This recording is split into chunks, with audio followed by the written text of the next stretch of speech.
This is a WTOP original podcast.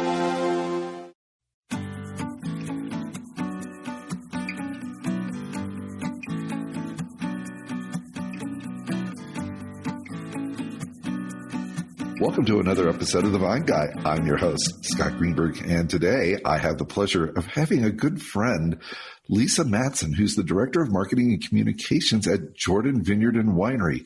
Now, Lisa has worked in the wine industry for almost 2 decades, honing her skills in writing, event planning, public relations, marketing, blogging, social media, and creative strategy. Now, after joining Jordan in 2009, she became known as a thought leader in video storytelling, social media, digital marketing for luxury wines. She created Jordan Winery's award-winning videos and dynamic blogs, The Journey of Jordan and Wine Country Table. Her annual Halloween parties are legendary throughout the land. She's smiling right now because she knows it's true. Today, she acts as marketing director, head publicist, chief copywriter, interior designer, and serves as executive editor of Jordan's annual magazine, Wine Country Table. Now, prior to joining Jordan, she worked in public relations and event marketing for a wine importer, a corporate wine company, and 2 wine distributors. Here's my favorite part. She graduated magna cum laude from Florida International University in 1997, and she serves as a new editor of a wine magazine for 4 years after college. Her memoir, and I love this, and I actually read it, Lisa, The X's in My Glass, How I Refined My Taste in Men and Alcohol, was published in 2016, and she donates book sales proceeds to Sonoma Family Meal, a nonprofit born in the aftermath of the wine country firestorm of 2017. Lisa, welcome to the podcast. Thank you, Scott. It's great to be here. Oh, it's so good to see you. It's been, 2 or 3 years since we last got together, and I think we've probably known each other at least 10 years. You've been so good to me early on in my career as a writer, and I just want to say thank you for that. But I'm reading all of this history behind you, particularly, you came out of Florida International University in 97, and then I assume, did you just go straight into the wine business right after college? I actually started in the wine business before I graduated from college. I had this idea that it was really important to get your internship on your resume because I wanted to move to California and work in public relations for a winery. So I got my internship with the Cellar Club at the Biltmore Hotel. That was my senior year of college. Okay. That was kind of like my first wine job besides serving wine at a restaurant as a server. But, the wine world of fine dining wasn't the same in the 90s as it is today. So it was not a white tablecloth restaurant, but I did get to serve some wine with corks. And then when I worked at the Cellar Club, I was helping the executive director, Yvonne Roberts, plan events and those types of things and help with public relations. And then I moved, and then I met the publishers of the Wine News magazine, Tom and Elizabeth Smith, through Yvonne because their offices were at the Biltmore Hotel in Coral Gables, Florida. And so they knew I had a journalism background. I studied journalism before public relations, so they hired me on as a news editor. So I worked there part-time since it's a bi-monthly, and then also bartended and waited tables until it came time to go work for a distributor in Florida because I wasn't quite ready to make the big move to California yet. And I did that in 2001 is when I moved to California. Well, I have to say, Lisa, you look like you absolutely fit into the image of a California girl with the blonde hair and blue eyes and dazzling smile. Even I'm from Southeast Kansas, but I do take it as a compliment. It does feel natural being here, and I've been in California for this will be 20 years, and it's been a great ride. I love it out here. Well, you are the epitome of what the Beach Boys sing about. So here you are in college. Evidently, you got bit by the wine bug. I ask all of my guests this question. Was there a particular wine that you had an aha moment? You had a sip of something and went, all right, that's it. That's what I want to do. Well, I have one wine that will probably surprise people as a aha moment. I'd say I like to say I have an aha moment. I had an I have arrived moment in wine. And so my aha moment was when I enrolled in a wine class at Florida International University. Like people may say, how do somebody in South Florida end up, being a marketing executive out in wine country. And a lot of people don't know about Florida International's wine program, which was created by Chip Cassidy, my mentor. He passed away a year and a half ago. But his programs that he created, he was just an amazing educator. So many people in the industry know him and loved him. And he had this class that was called Wine Technology 101 that taught you about wine. And I enrolled in it because I wanted to minor in hospitality management. That's what Florida International is known for, is that program. And the first day of class, he took grapes. And he gave you a red grape in one hand and a white grape in the other and had you squeeze them so you could see on this little piece of paper towel, the juice come out, and it's always white. It's always clear. And so it's teaching you the difference of tannins and red wines and skins and how all that happens. And then the first wine that he gave us was a Lindemann's Bin 65 Chardonnay. And that was the first time that I'd ever tasted a wine that was made with oak. Of course, it was made with chips of oak, not with oak barrels, but he was teaching us about Chardonnay and the influence that barrels can have on Chardonnay from a flavor perspective. And so for me, I always come back to that wine as it was an educational aha moment. It, probably wasn't a sensory aha moment, but I was just wow, that's, I want to be in this business. From there, I'd say my favorite wine then became Taval Rosé that I had in his class. I still love Chateau de Carrière Rosé from the Rhone. But my I Have Arrived wine was in 2006. So it was around the time you and I started emailing. I think it was the late 2000s that we met. I was asked for Wilson Daniels, the wine importer that I work for, to represent the company at an importers conference in Paris for Champagne Salon and Delamotte that we represented at the time. And so we went on a riverboat cruise down the Seine. I was seated next to the director of Chateau Latour, who's on my right. And the wine that they served with the main course was a 1990 Chateau Latour. And it was a remarkable wine. And I just remember smelling that Bordeaux and tasting it and looking around at all these people of the world, these wine sales executives and marketing executives chatting and having this amazing dinner and being wow, this, the best decision I ever made in my life was taking that wine class back in, 1996 and drinking Lindemann's Bin 65. And 10 years later, you're drinking 90 Latour, which, by the way, is a stunning wine and perfect for such an exceptional experience that you had. Absolutely. That's great. And then fast forward, how did you end up at Jordan? Another, by the way, exceptional winery, which, I think kind of, is a little bit of the Bordeaux of, California. True. So in 2009, right around the time that Bear Stearns collapsed and we're going straight for a recession. I was working for a very high-end wine importer. We represented Domaine de la Romanée Conti, Domaine Leflevre, just many, many great producers of the world. Wow, my bottle must have gotten lost in the mail. Yeah, there was not a sampling program for that. But anyway, it was an amazing experience, and I worked with so many amazing people that I still consider great friends. And when that market collapse happened, our business changed, and a lot of the fun things that I got to do in my job went away because there was no funding for that. And it happened at a time when my husband and I had been together for 3.5, 4 years. We had actually never lived and worked in the same county. We were always commuting, I to Napa, him to Sonoma. We lived in Lake County at one point together.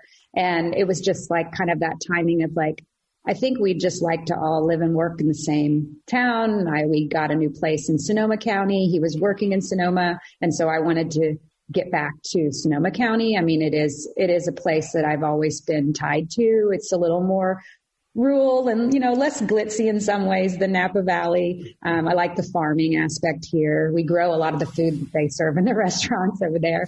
So there's even more farming over here. So I just looked up online, found the Jordan job. It was confidential, but it said, I didn't know who the winery was, but it said luxury producer in Healdsburg. And I was like, well, it's either Jordan or Jay or Lancaster.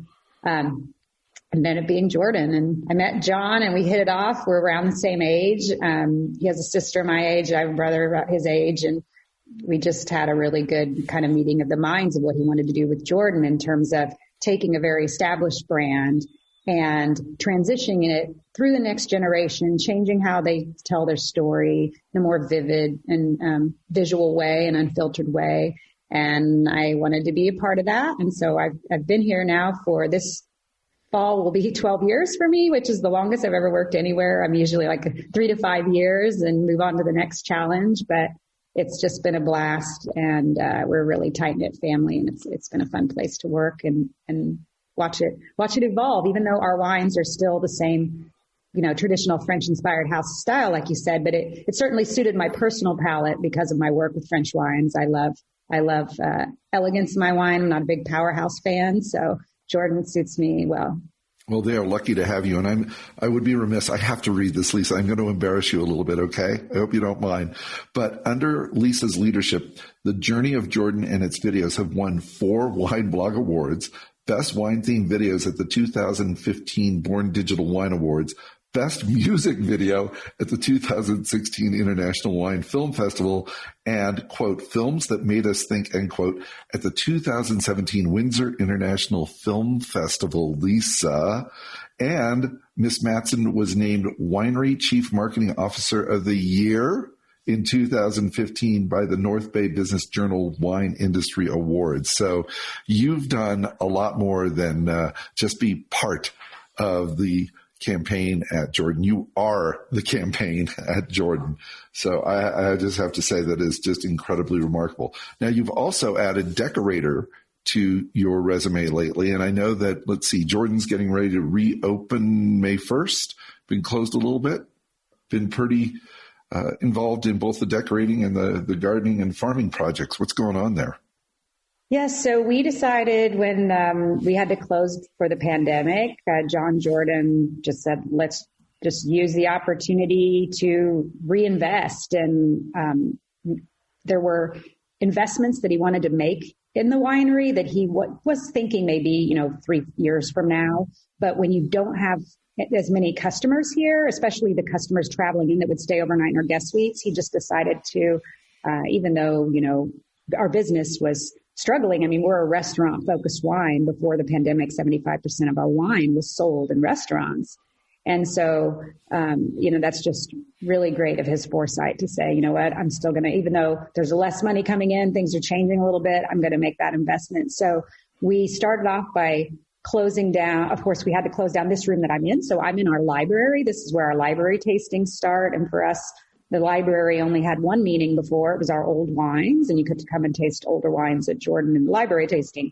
But now we've taken this room and turned it into an actual curated library of old books and some other French antiques. So after the interior designer finished with kind of the color scheme, then I worked on researching all of the books, finding things that tie to our story. We have a gardening section of vintage books. We have some really cool Luther Burbank rare books and encyclopedia of the Audubon Society for people that want to look through the birds because of our 1,200 acres that we have here. So I wanted to bring all of that in with our library collection. Behind me, there's also a hidden room, a cellar room that's part of this tasting where you sit down and taste.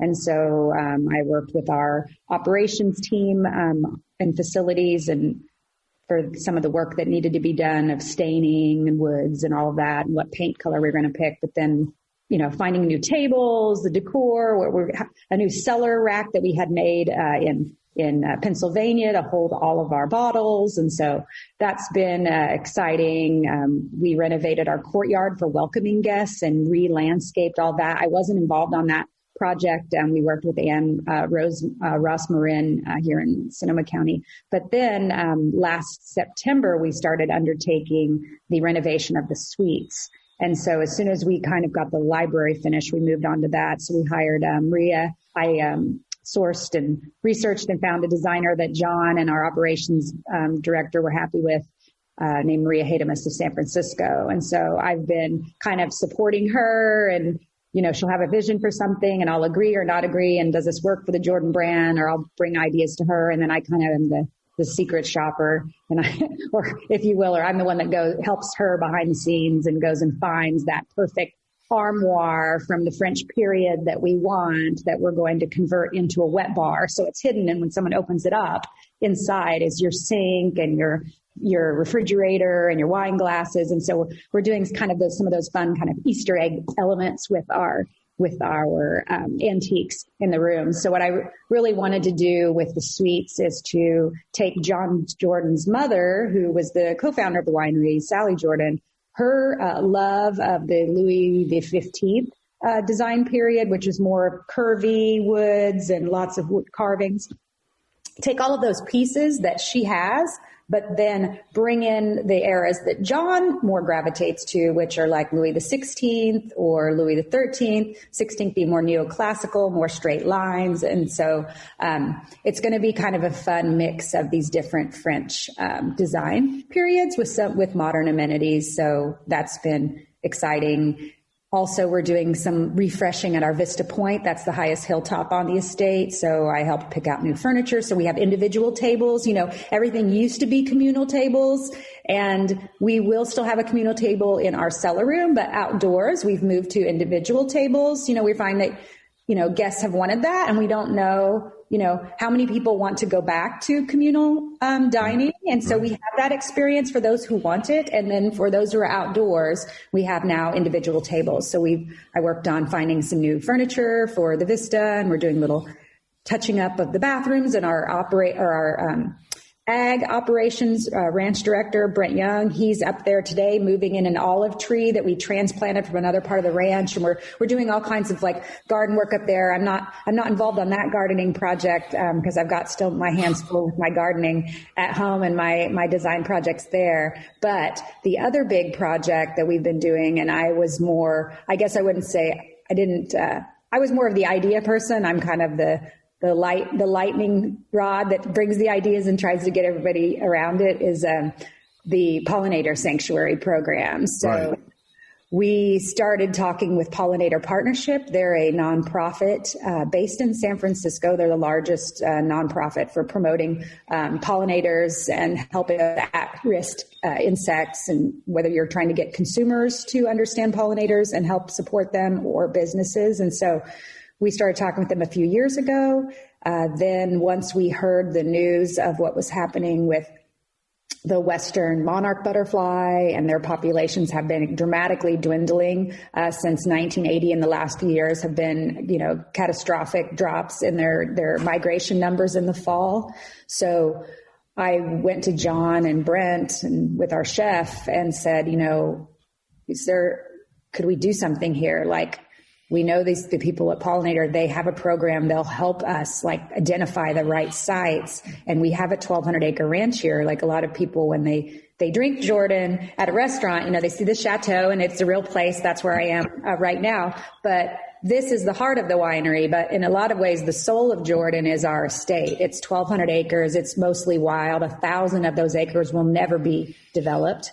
And so we have all these pastures that are natural, but they don't necessarily have the plants that the pollinators need. So we worked with pollinator.org and the Pollinator Partnership to come up with the right plantings. So we did we're at 8 acres right now. We're adding a 5th pollinator sanctuary at the Vista right now. Brent's up there working on that this week. And so we'll have 5 pollinator sanctuaries on the property.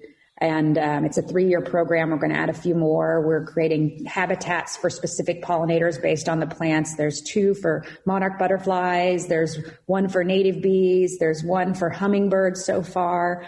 And then think he might do monarch butterflies again up at the Vista.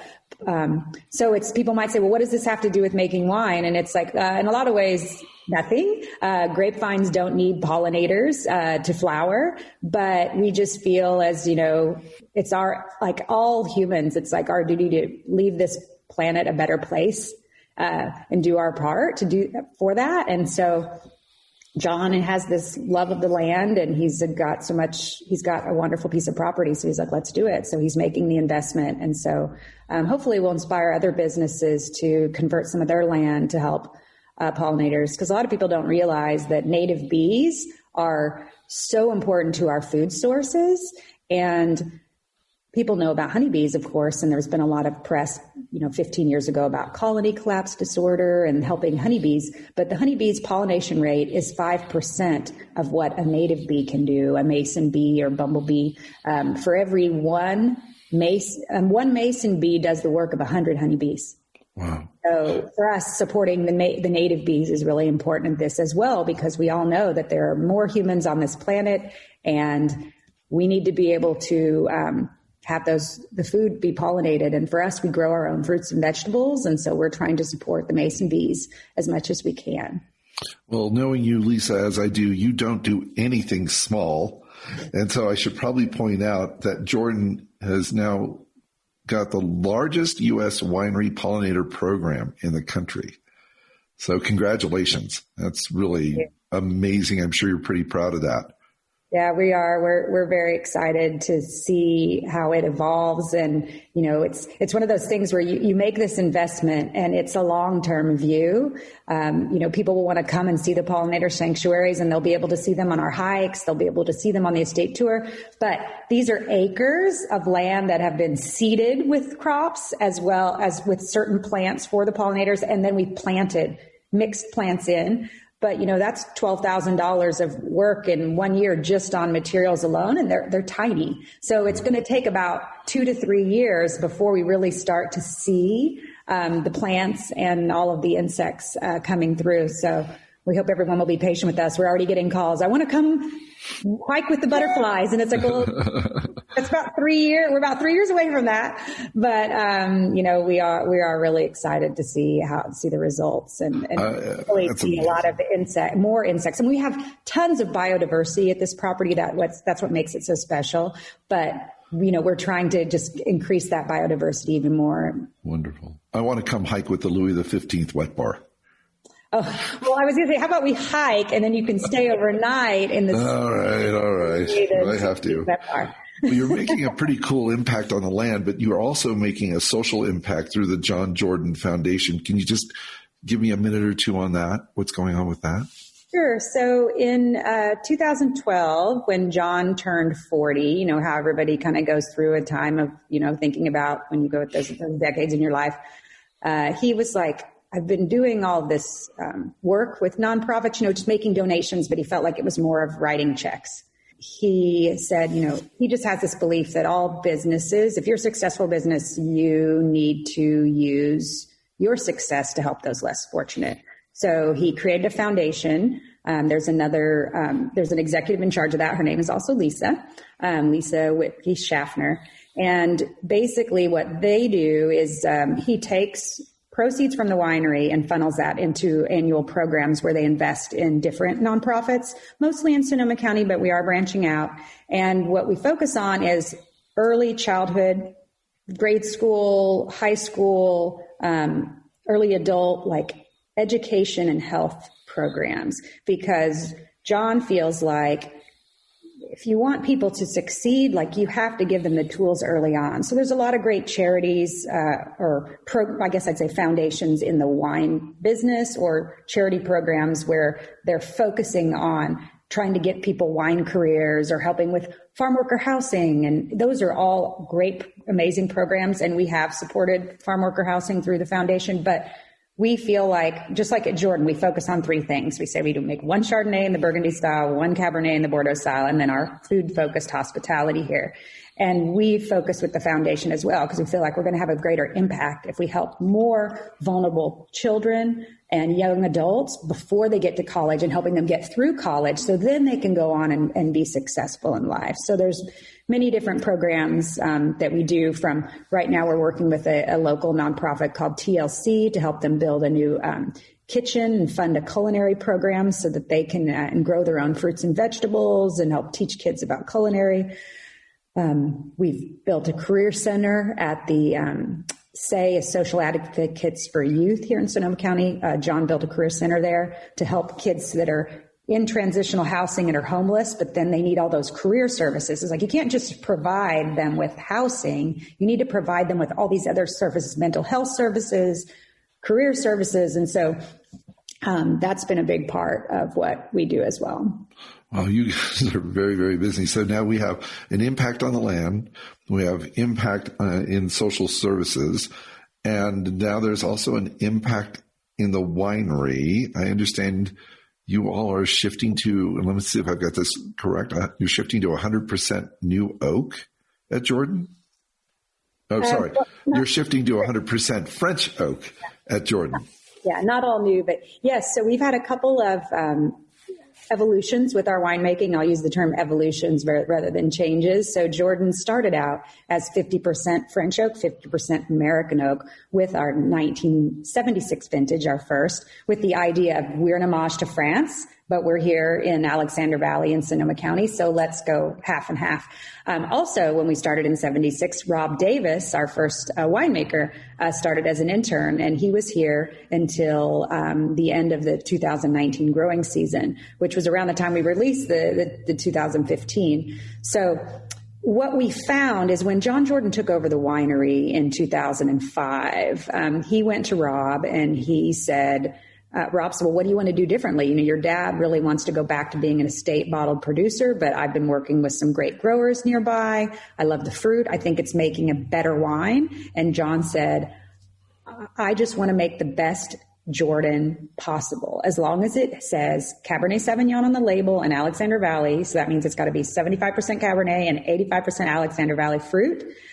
He's like, I am open. It's just, we have to make every vintage better than the last. Like when my mom and dad started, there were only 275 wineries in California. Now there's more than 4,000. The number is always changing. And so there's just more competition. And so we just feel at Jordan, we have to always get better at our style. And so Rob basically went out and started really working, finding more growers to complement our estate fruit.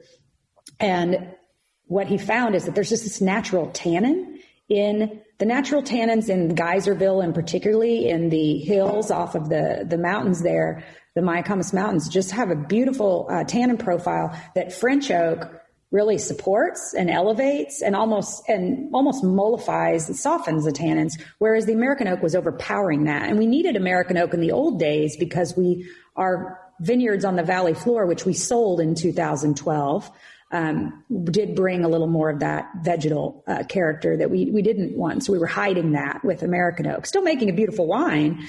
So that's been as we continued to refine this fruit sourcing and working with growers, we just found that the American oak was just covering up that beautiful dark fruit. And so 2015 was the first vintage where we went all French oak. John let us make that investment, even though the price of Jordan hasn't gone up, and French oak is much more expensive. And we're the number one buyer in the world for the Nadalier family's most expensive barrel that they make.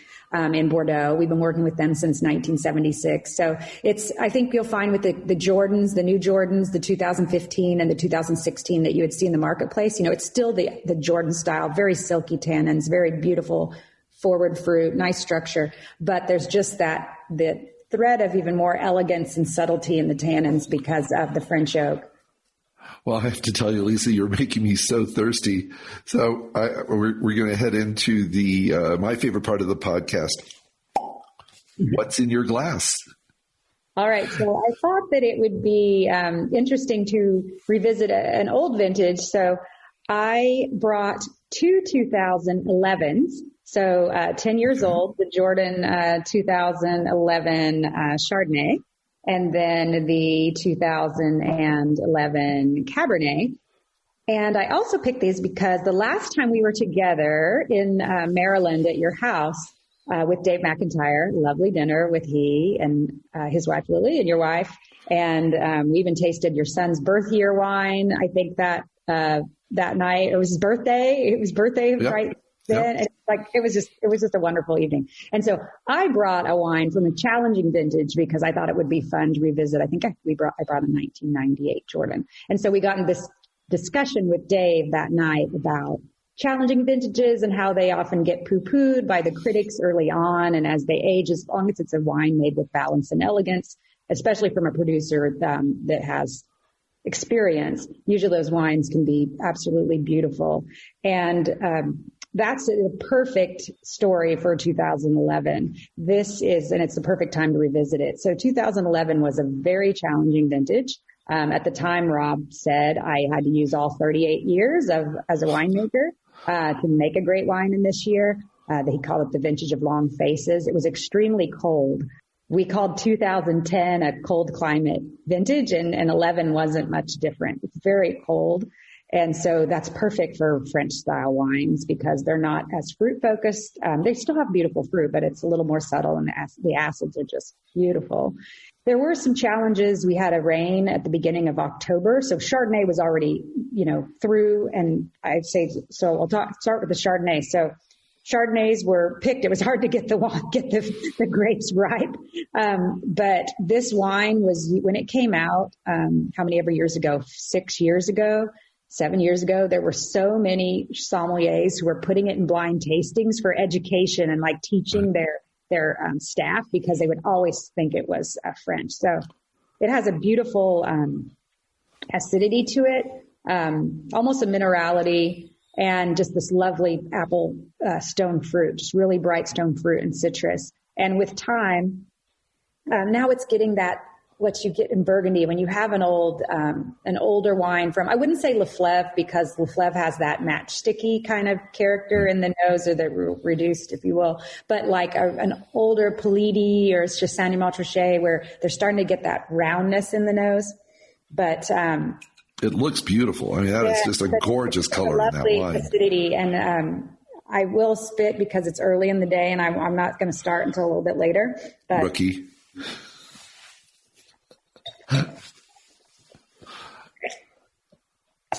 But this wine is still so alive. Oh, look at the smile on your face. The succulence and the juiciness on the finish. And it's like, I'm still tasting like a little citrus, touch of like lemon curd and a little citrusy. It's amazing how youthful this wine still tastes, even though it does have that golden color as you can see, and it's the nose that certainly says that it's older, that creaminess. But I say that if you can find this wine out there, I think we might have a little bit left, but you can maybe. And now one bottle less.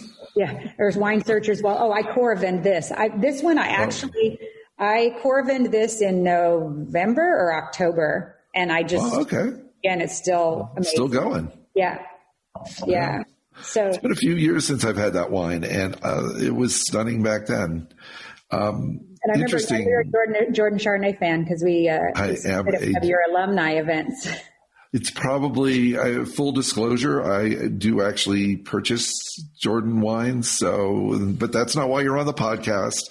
I have plenty of friends who I purchase wine from and those that I don't, but just full disclosure. I want people to know that Jordan is one of the wines I actually do collect and follow. So, it's been a while though, since I've had the 11. Now you're making me thirsty and I want to go back to it. Very interesting though, before we go on to the next wine, that Joel Aitken, who's the former winemaker at Beaulieu Vineyards, once told me something very interesting. He said, any good winemaker can make wine in a good vintage, but it's a great winemaker that makes a good wine in a challenging vintage. And so hats off to Rob for handling the 2011 so adroitly. So I thought that was interesting. What's the next wine, Lisa? So the next one is the 2011 Jordan Cabernet Sauvignon. And I will say that the Chardonnay, although I didn't mention it, is Russian River. It's 100% Russian River fruit.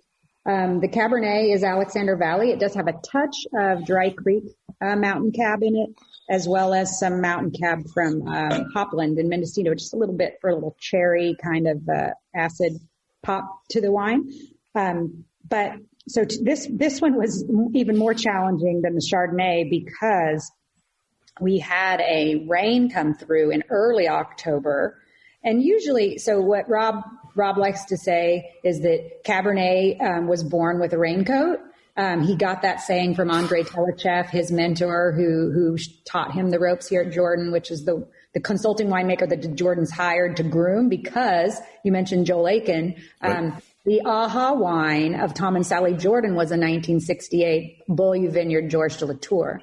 That's what inspired them to change their mind about California wine, because they only drank Bordeaux before that, and said, wow, they can make wine this good in Napa Valley. Maybe we should try it. And that's how they ended up here in Sonoma County and Alexander Valley making Jordan. And there was only one man that could help them make that wine at the time, and that was the maker of Beaulieu Vineyards Georges de Latour, Andrei Telechev. So he hired Rob.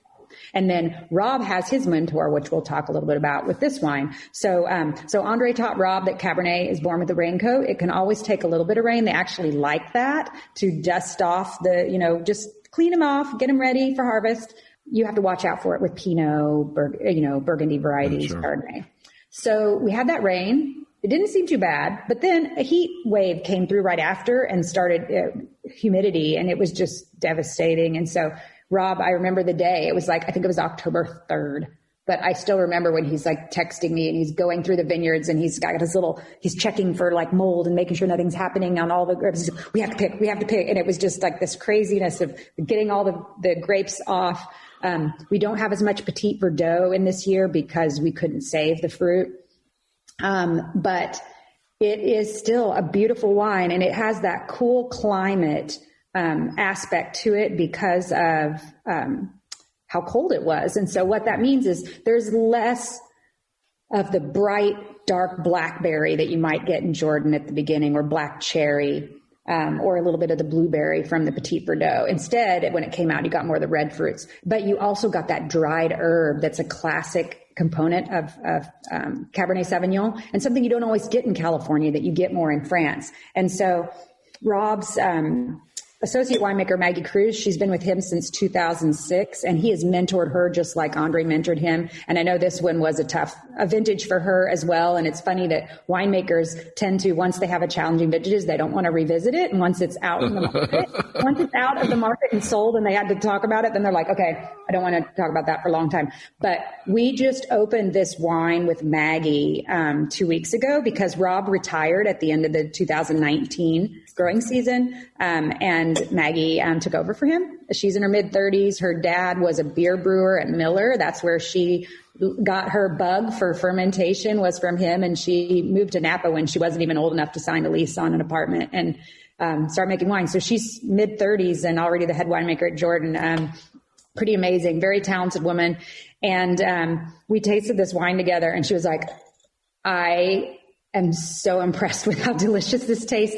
It's so good that we decided when we reopen on May 1st that we're going to show the 2011. We want people to taste this wine. It's been a decade. It's been a crazy decade, especially the last year and a half. And so I've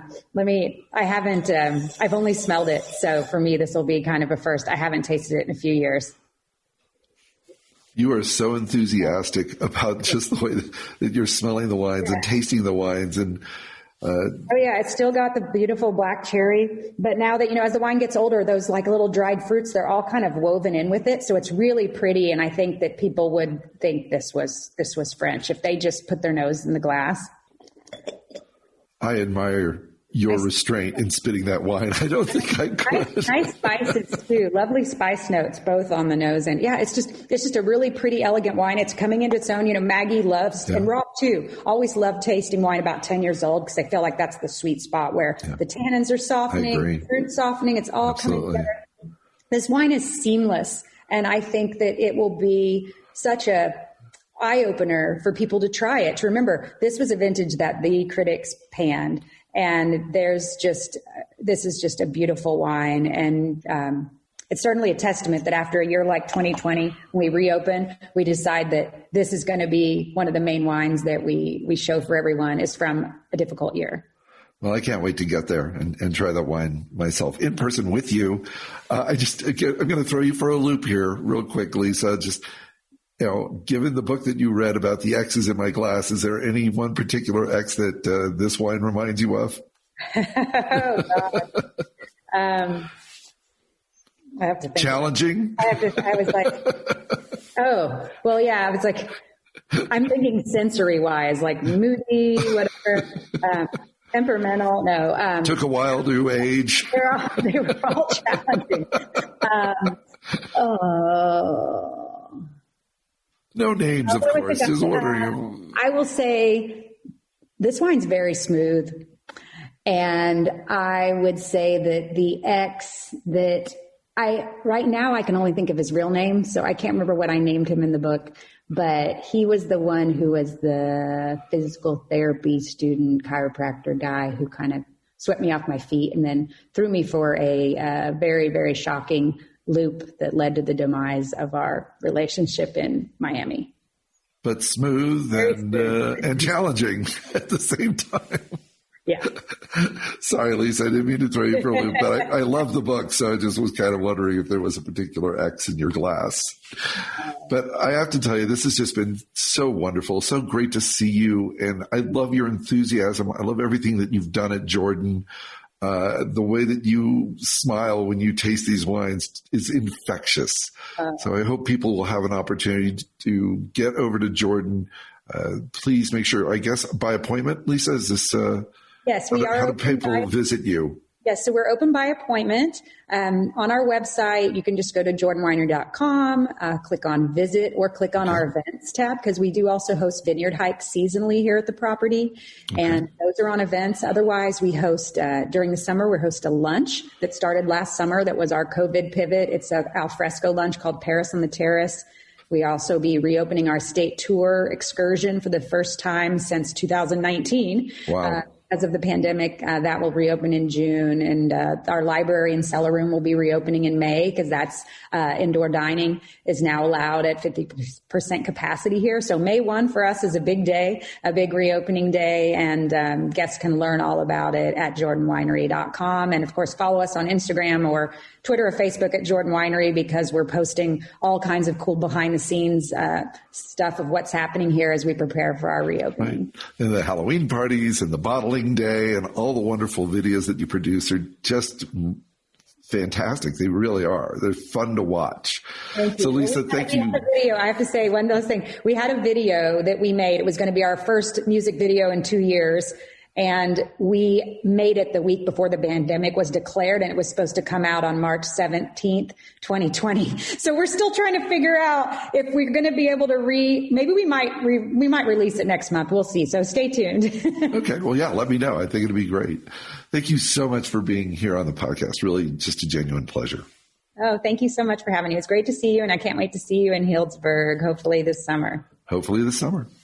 Well, that'll do it for this episode of The Vine Guy, a WTOP news podcast. The music you heard was Wishful Thinking by Dan Leibowitz, available in the YouTube audio library. Don't forget to follow me on Twitter and catch my Wine of the Week shows every Friday on WTOP and WTOP.com. And until the next time, remember, do good, drink well.